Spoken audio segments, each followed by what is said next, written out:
एकजुटता ही, एकता ही राजस्थान की सबसे बड़ी पूंजी है। याद रखिएगा, जब जब हम बंटे हैं, तब तब देश के दुश्मनों ने फायदा उठाया है। अब भी राजस्थान को बांटने की, यहां के लोगों को बांटने की पूरी कोशिशें हो रही हैं। इससे राजस्थान को सावधान रहने की जरूरत है। साथियों, एक स्थिर और ईमानदार सरकार देश के विकास के लिए क्या कुछ कर सकती है, ये पिछले 10 वर्षों में सबने देखा है। भारत आज दुनिया की सबसे तेजी से बढ़ती हुई बड़ी अर्थव्यवस्था है। पिछले 10 साल में 25 करोड़ लोग गरीबी से बाहर निकले हैं। ये बहुत बड़ा काम हुआ है। इतना बड़ा काम कैसे संभव हुआ? कैसे हुआ ये? इतना बड़ा काम कैसे संभव हुआ?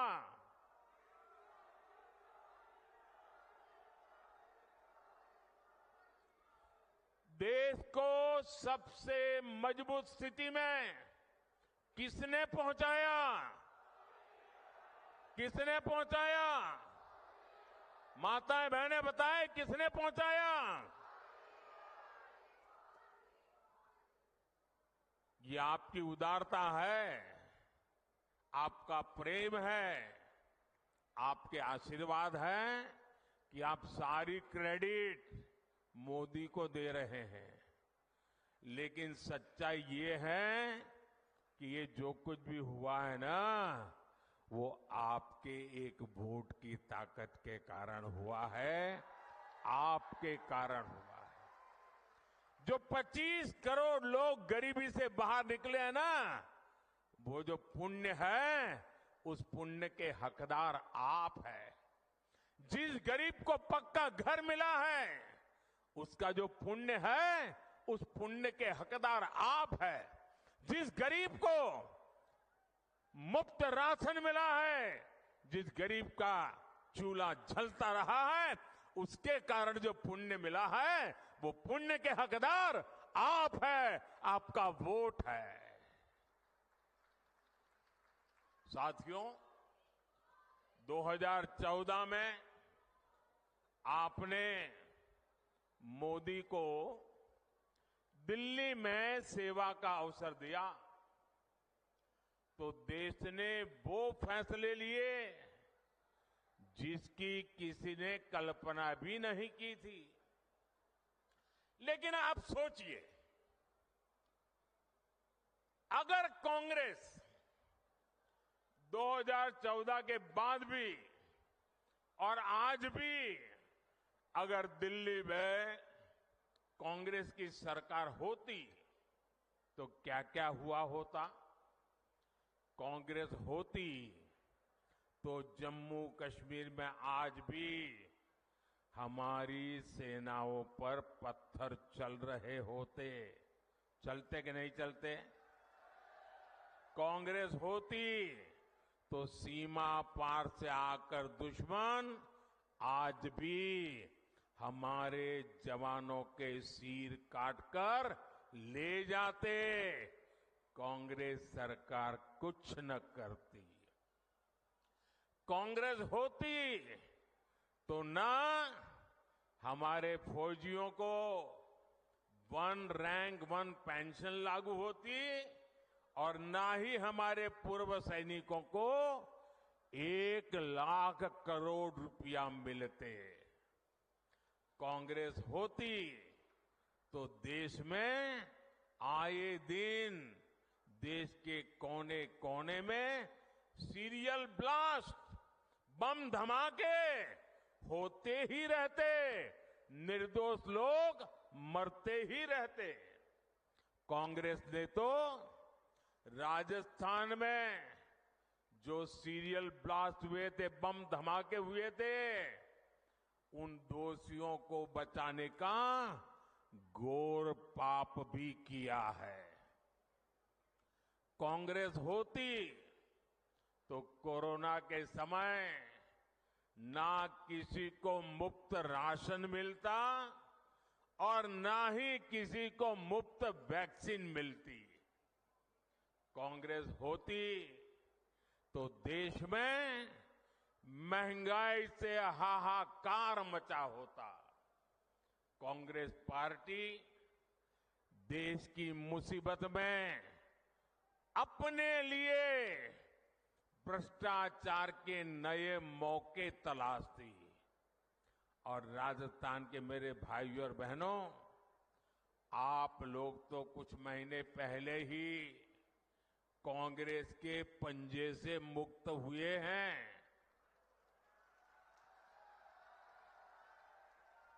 कांग्रेस पार्टी ने सत्ता में रहते हुए जो जख्म दिए, वो राजस्थान के लोग कभी भी भूल नहीं सकते। कांग्रेस ने महिलाओं पर अत्याचार के मामले में राजस्थान को नंबर 1 बना दिया था। और दुर्भाग्य देखिए, कांग्रेस के लोग विधानसभा में बेशर्मी के साथ कहते थे कि ये तो राजस्थान की पहचान है। अरे डूब मरो, ये शोभा नहीं देता है, ये शोभा नहीं देता है आपको। टोंक में किन असामाजिक तत्वों के कारण यहां की इंडस्ट्री बंद हो गई, ये भी आप जानते हैं। लेकिन आपने हमारे भजनलाल जी को सेवा करने का मौका दिया है। और जब से भजनलाल जी और उनकी टीम काम पे लगी है, माफिया, अपराधी राजस्थान छोड़कर भागने पर मजबूर है। पेपर लीक माफिया भी भजनलाल जी का कानूनी डंडा चलने के बाद ठंडा पड़ गया है। जबकि अभी तो इन्हें सिर्फ 3-4 महीने ही भजनलाल जी और उनकी टीम को हुआ है। जो अपराधी धोखे में है वो जान ले, ये भजनलाल जी है। अभी तो भजनलाल सरकार की गाड़ी चलनी शुरू हुई है, अभी तो टॉप गियर में आना बाकी है।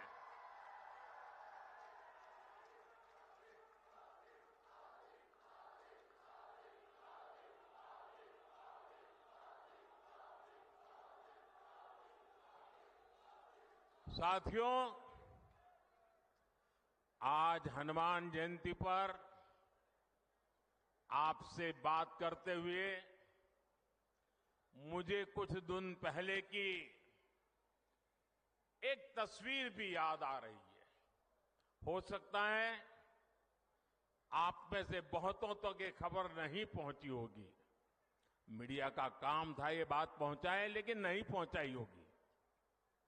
वो तस्वीर है कांग्रेस के शासन वाले कर्नाटका की।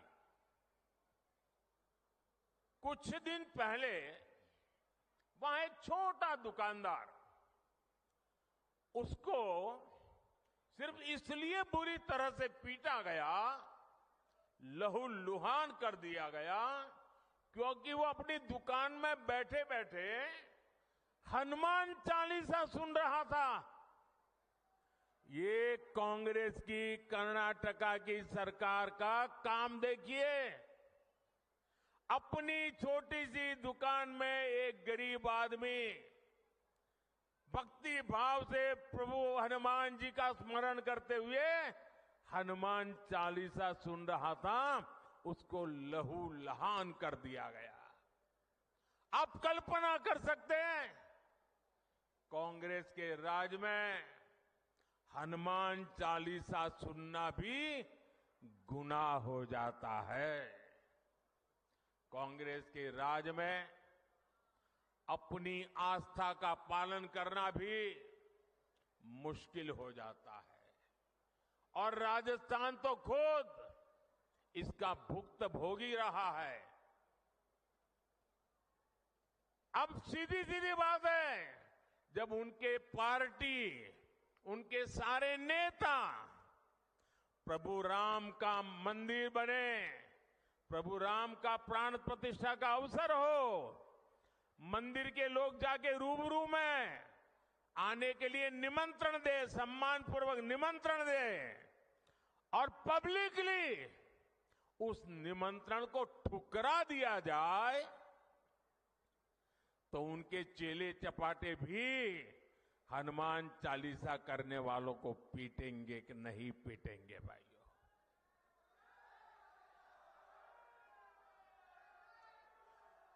कुछ दिन पहले ही रामनवमी बीती है।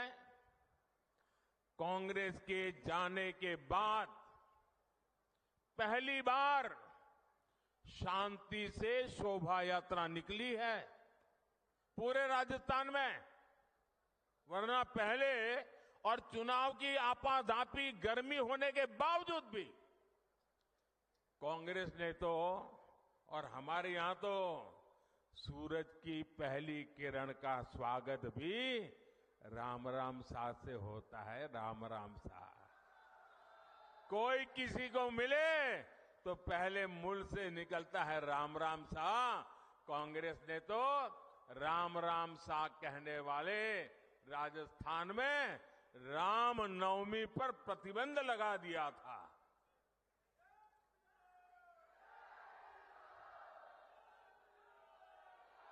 और हमारे किरोड़ी लाल ऐसे हर मुद्दे पर लड़ाई लड़ते थे।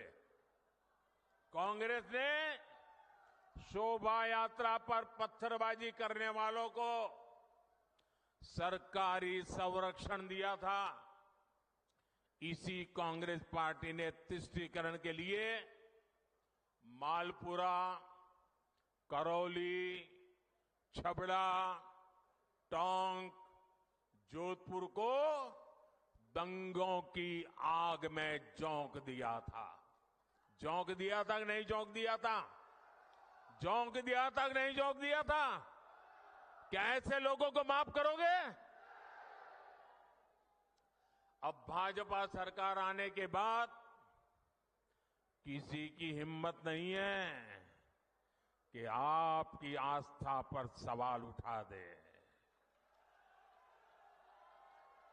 अब आप चैन से हनुमान चालीसा भी गाएंगे और राम नवमी भी मनाएंगे, ये भाजपा की गारंटी है।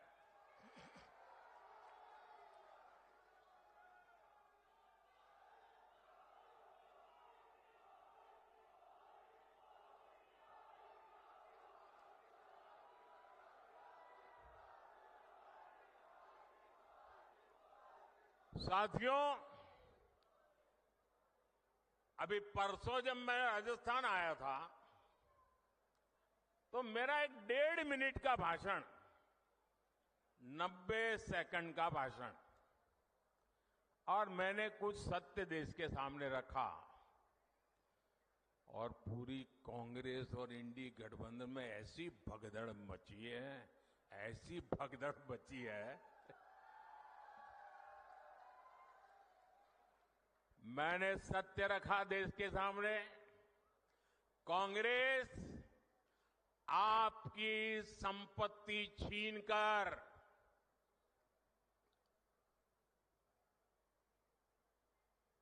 उनके खास लोगों को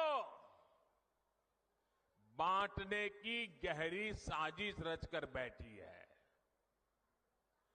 2-3 दिन पहले मैंने कांग्रेस की इस वोट बैंक की राजनीति, तुष्टीकरण की राजनीति का पर्दाफाश किया था। इससे कांग्रेस और उसको सिस्टम में उनको इतनी मिर्ची लगी है, इतनी मिर्ची लगी है कि वो हर तरफ गालियां देने में टूट पड़े। जो आए वो मोदी को गाली दे रहा है। मैं कांग्रेस से जानना चाहता हूं, आखिर कांग्रेस सच्चाई से इतना डरती क्यों है? कांग्रेस क्यों अपने नीतियों को ऐसे छिपाने में लगी है? जब आपने नीति बनाई है, निर्णय लिया है, तो अब जब मोदी जी ने खुल करके राज रख दिया, आपका हिडन एजेंडा बाहर आ गया, तो अब कांप रहे हो? अरे हिम्मत है तो स्वीकार करो, हम आपसे मुकाबला करने के लिए तैयार हैं।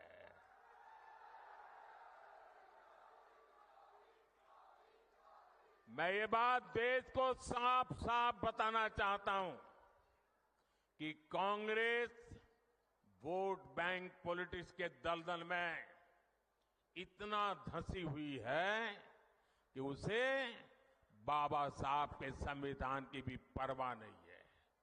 और आपको पता होगा, उन्होंने मैनिफेस्टो में तो लिखा है कि आपकी संपत्ति का सर्वे करेंगे।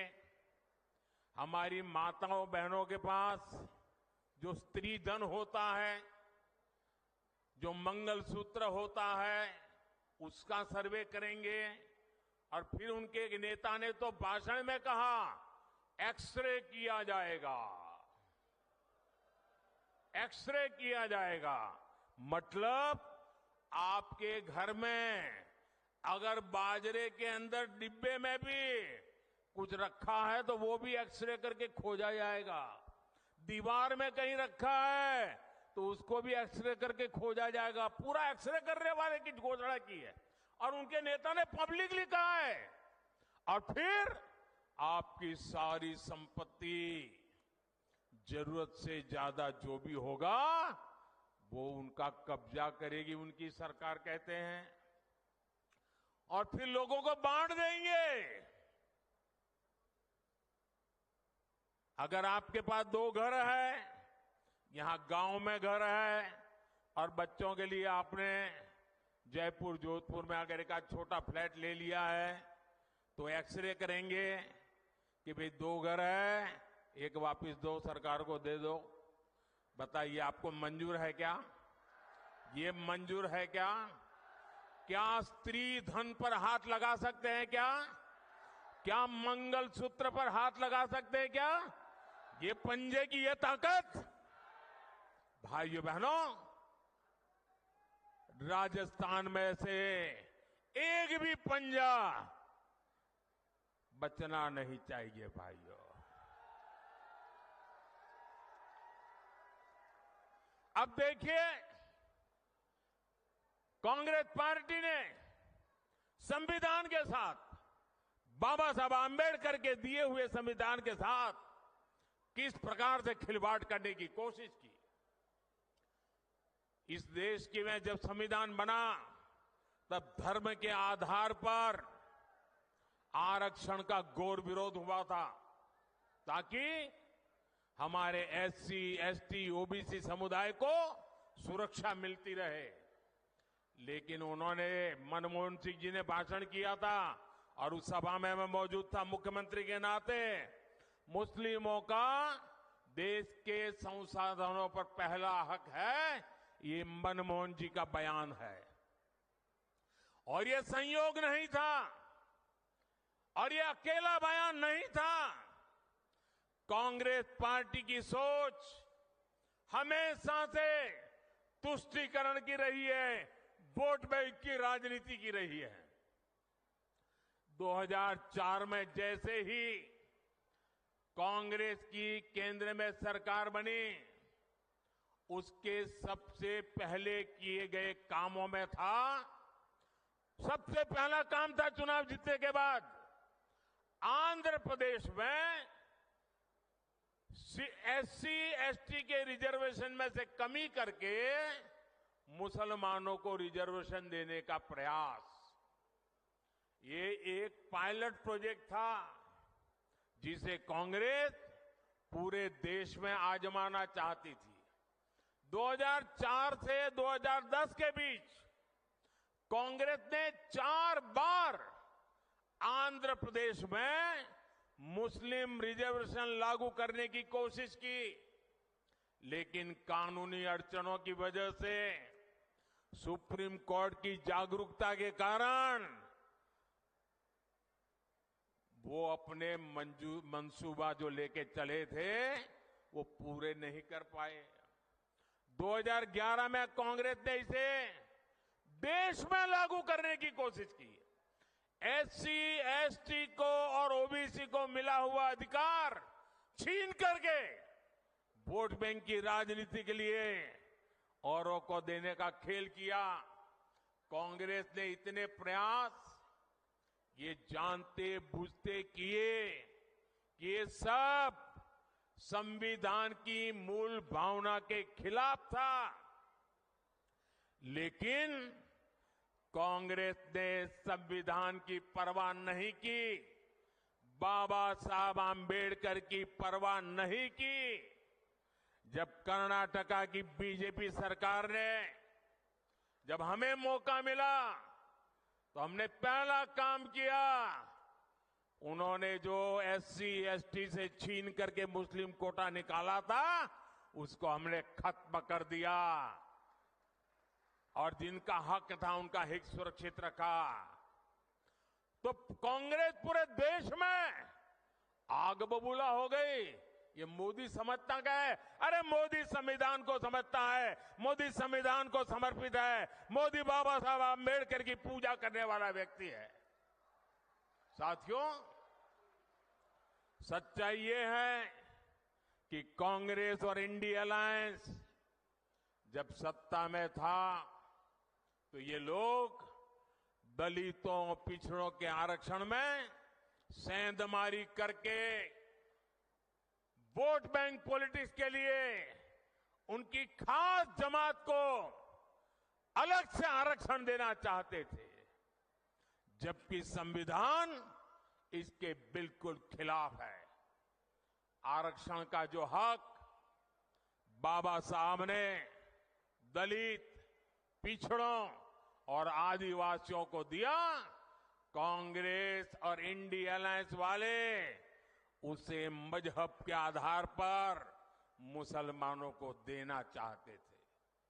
मैं कांग्रेस को पूछना चाहता हूं, क्या कांग्रेस ऐलान करेगी कि संविधान में दलितों, पिछड़ों के आरक्षण को, आदिवासियों के आरक्षण को कम करके वो इसे मुसलमानों को नहीं बांटेंगे?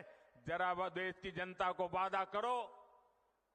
कांग्रेसी जहां भी आए, आपको मोहल्ले में आ जाए, आपके घर में मिलने आ जाए, जरा खड़े रख करके पूछो, कर्नाटका, आंध्र जैसे राज्यों में इन्होंने आरक्षण को मजहब के आधार पर बांटने का खेल क्यों शुरू किया था? साथियों, कांग्रेस की इन साजिशों के बीच मोदी आज आपको खुले मन से गारंटी दे रहा है, दलितों, पिछड़ों और आदिवासियों का आरक्षण न खत्म होगा, ये मोदी की गारंटी है। आरक्षण न खत्म होगा और न ही उसे धर्म के नाम पर बांटने दिया जाएगा, ये मोदी की गारंटी है। 2020 में आरक्षण की संवैधानिक समय सीमा खत्म हो रही थी और उस समय आपने मोदी को सेवा के लिए बिठाया हुआ था।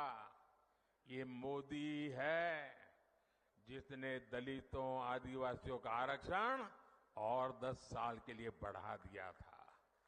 साथियों, कांग्रेस कभी भी विकास के मुद्दे पर चुनाव नहीं लड़ती।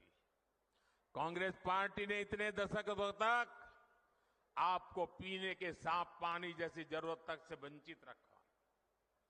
बीजेपी सरकार ने हर घर जल पहुंचाने के लिए जल जीवन मिशन शुरू किया, लेकिन राजस्थान में कांग्रेस सरकार ने उसमें भी हजारों करोड़ रुपए का भ्रष्टाचार कर दिया। कांग्रेस ने राजस्थान के लिए सबसे जरूरी ERCP प्रोजेक्ट को भी पास नहीं होने दिया। ये भाजपा सरकार ने, हमारे भजनलाल जी की मेहनत ने 3 महीने के अंदर ही ERCP परियोजना को पास कर दिया। ERCP का बहुत बड़ा लाभ टोंक सवाई माधोपुर को मिलने वाला है। इसका बड़ा लाभ यहां के किसानों को होगा। यहां सवाई माधोपुर टोंक जिले में PM किसान सम्मान निधि के करीब 1100 करोड़ रुपए सीधे ट्रांसफर किए गए हैं। राजस्थान में गेहूं का समर्थन मूल्य भी बढ़ाया गया है। साथियों, कांग्रेस को आधुनिक इंफ्रास्ट्रक्चर के निर्माण से भी एलर्जी है। ये बीजेपी है, आज पूरे देश में आधुनिक इंफ्रास्ट्रक्चर बना रही है। देश का सबसे बड़ा दिल्ली मुंबई एक्सप्रेसवे सवाई माधोपुर से होकर के गुजर रहा है। सरकार ने जयपुर सवाई माधोपुर रेलवे लाइन के दोहरीकरण की मंजूरी भी दे दी है। हमने दौसा गंगापुर सिटी से जुड़ी हुई रेलवे लाइन का दशकों से लंबित काम भी पूरा किया। इस क्षेत्र में इलाज की बेहतर सुविधाओं के लिए एक मेडिकल कॉलेज भी बनाकर तैयार हो रहा है। साथियों, 24 के 20 चुनाव में राजस्थान में ये मेरी आखिरी सभा है। अब 26 अप्रैल को अगले चरण का मतदान है। बीते दिनों मुझे राजस्थान के अलग अलग क्षेत्रों में जाने का मौका मिला है। अब कल शाम को तो शायद आपका प्रचार अभियान भी पूरा हो जाएगा। ये मेरी आखिरी सभा है। राजस्थान के मध्य सभी क्षेत्रों के लिए मैं उनके आशीर्वाद की कामना करता हूं, अधिकतम मतदान की कामना करता हूं। शादी ब्याह के दिन है, गर्मी भी बहुत है और ऐसे में हम राष्ट्र कर्तव्य न भूलें, लोकतंत्र के हमारे दायित्व को न भूलें, अधिकतम वोट करें, ये मेरा आग्रह रहेगा।